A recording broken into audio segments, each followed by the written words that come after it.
몬토요 감독은 종종 줌 인터뷰를 통해서 2019년과 2020년에 비해서 이번 시즌이 너무 힘들다는 고백을 하기도 했습니다. 사실 몬토요 감독은 이번 시즌에서야 처음으로 이겨야 한다는 부담감에 시달리고 있습니다.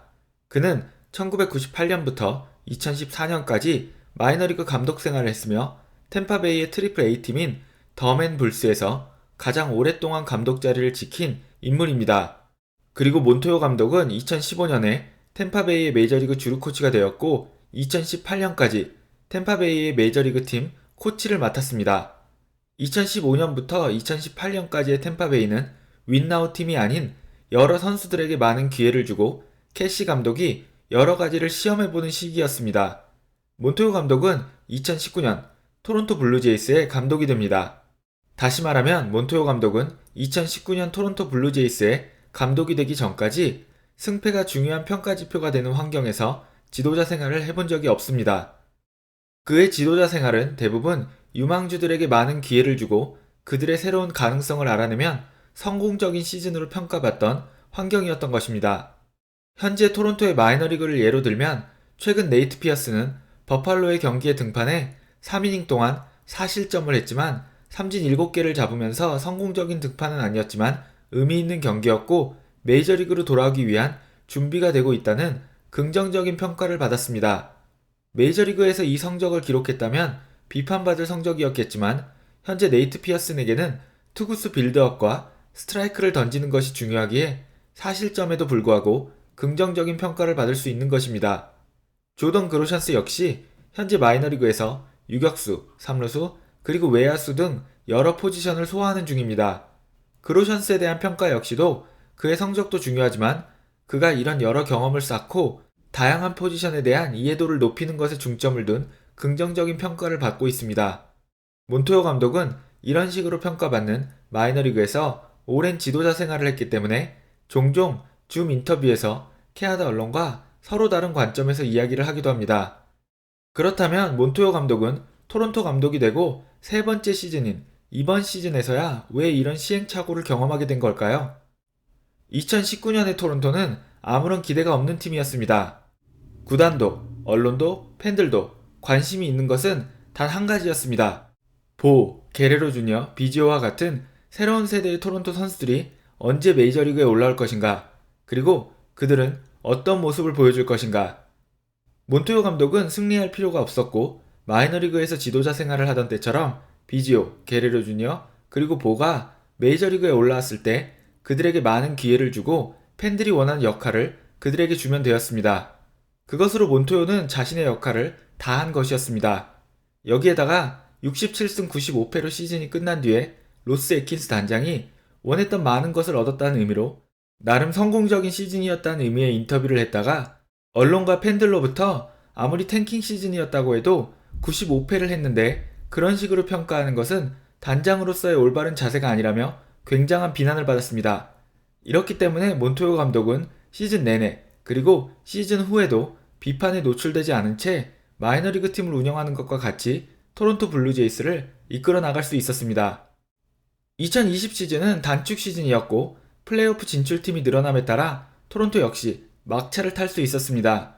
류현진을 제외하고는 주요 영입도 없었던 팀이었기에 단축 시즌에서 5할 승률을 넘긴 것에 모두가 만족했고 플레이오프 경험을 쌓았다는 보너스도 있었습니다. 어쩌면 여기서 오해가 시작되었을 수도 있습니다. 몬토요 감독은 자신이 지금까지 해왔던 대로 토론토에서 첫 2년간 감독직을 수행했고 캐나다의 언론도, 구단도, 팬들도 큰 불만이 없었습니다. 그리고 몬토요 감독은 앞으로도 이렇게 팀을 이끌면 된다고 생각했을지도 모릅니다. 이번 시즌의 토론토는 지난 두 시즌 동안의 토론토와는 조금 다릅니다. 물론 토론토가 본격적으로 달리는 것은 내년 시즌부터가 될 예정이지만 이번 시즌의 토론토는 가능성보다는 성과를 보여줘야 하는 팀입니다. 최소한 와일드카드 자리를 놓고 경쟁해야 하는 팀인 것입니다. 게르로 주니어가 MVP 후보군으로 거론되고 있으며 류현진은 아메리칸 리그에서 5손가락 안에 드는 투수입니다. 그리고 팬들이 그렇게 기다렸던 마노아도 성공적인 데뷔전을 가졌습니다. 팬들과 캐나다 언론은 이제 토론토에게 젖잘싸 이상을 기대하고 있습니다. 줌 미팅에서 몬토요 감독의 인터뷰를 들어보면 그도 조금씩 달라진 분위기를 인식하고 있는 것 같습니다. 저는 이번 시즌부터 베이스볼 큐브의 토론토 리포터로 블루제이스로부터 취재 허가를 받았습니다. 블루제이스는 매일 경기 전 최소 한 번의 브리핑과 인터뷰, 그리고 경기가 끝나면 포스트게임 인터뷰를 합니다. 몬토요 감독은 경기 전 브리핑과 포스트게임에 항상 참가하기 때문에 하루 최소 2번 미디어와 줌 미팅을 합니다. 하루에 기본적으로 5번 정도 하는 이 블루제이스 줌 미팅에는 기본적으로 90% 이상의 출석률을 보이는 11명이 있고, 어떤 경기인지에 따라서 20명에서 30명까지 참석자가 늘어나기도 합니다. 저는 제가 토론토의 오랜 팬이기도 하고 나름 메이저리그 전문 채널에 이름을 걸고 얻은 취재 허가라는 생각에 가능하면 모든 줌 미팅에 참가하려고 합니다.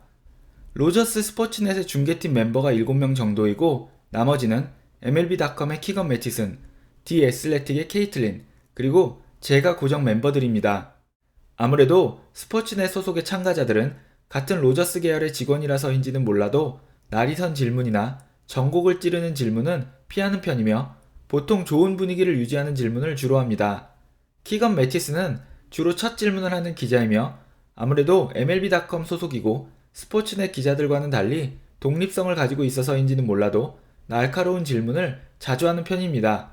제 입장에서는 로저스 계열 방송국이나 언론사 소속이 아닌 키건 매티슨이나 케이틀린이 제가 궁금한 점에 대해서 질문을 자주 해주는 고마운 사람들입니다.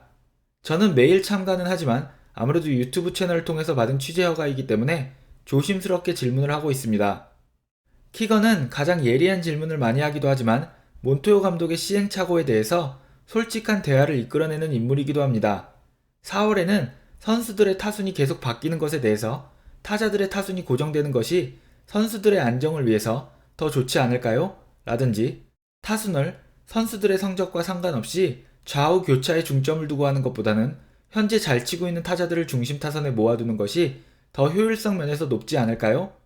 그리고 비지오가 새로운 포지션으로 인해서 굉장한 스트레스를 받고 있고 그의 아버지까지 따로 방문할 정도로 정신적으로 힘들어하고 있는데, 그런 선수를 3루수, 2루수, 좌익수, 우익수와 같이 여러 포지션을 돌아가면서 수비하게 하는 것보다는 일정 기간 이상 3루수와 고정 타순을 정해주는 것이 비지오가 더 빠르게 새로운 역할을 받아들이는데 도움이 되지 않을까요?